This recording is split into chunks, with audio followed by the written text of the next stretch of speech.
আপনারা জানেন রাজধানীর চকবাজার থানার ব্যবসায়ী ও যুবদল কর্মী মোহাম্মদ সোহাগকে প্রকাশ্য দিবালোকে অত্যন্ত নৃশংস কায়দায় নির্মমভাবে পাথর মেরে হত্যা করা হয়েছে।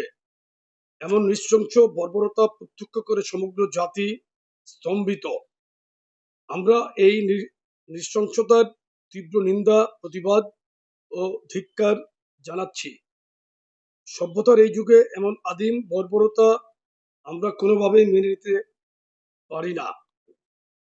এই ঘটনায় সংশ্লিষ্ট ও ইন্ধন দাতা হিসাবে যাদের নাম এসেছে তাদের সকলকে, মামলায় যাদেরকে আসামি করা হয়েছে, আমাদের 3 সংগঠনের আমরা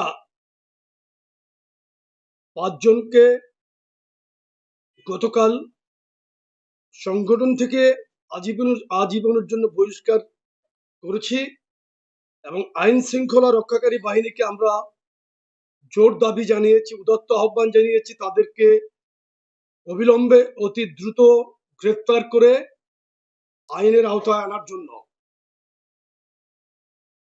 সাংগঠনিক দায়বদ্ধতা ও জবাবদিহিতার জায়গা থেকে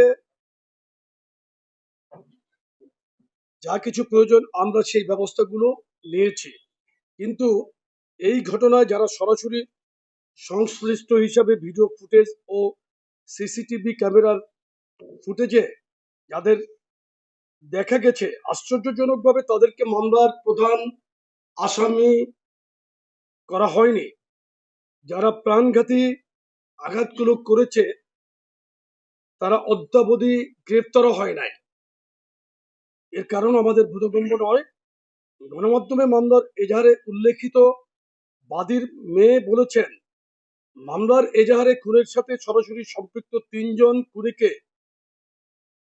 পুলিশ কৌশলে বাদ দিয়ে নিরপরাধ 3 জনকে আসামি করেছে।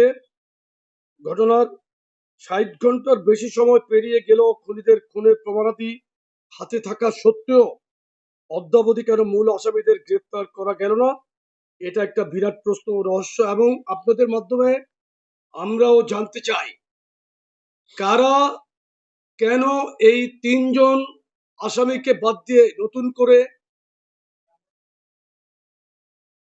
অন্য 3 জনকে আসামি করলো, এটা আমরা জানতে চাই। কারা করলো, কেন করলো, এটা জানতে চাই। আর ঘটনাটি বুধবারে, গতকালকে শুক্রবার এটা ব্যাপকভাবে প্রচারিত হয়েছে। 2 দিন আগের ঘটনা কেন গতকালকে প্রচার হলো, এর পিছনে কারা জড়িত সেটাকেও খুঁজে দেখতে হবে। আপনাদের মাধ্যমে আমরা আইন প্রয়োগকারী সংস্থার কাছে, দেশের জনগণের কাছে এই প্রশ্নটি রাখছি এবং এটার যথাযথ ব্যবস্থা গ্রহণের জন্য আমরা দাবি জানাচ্ছি।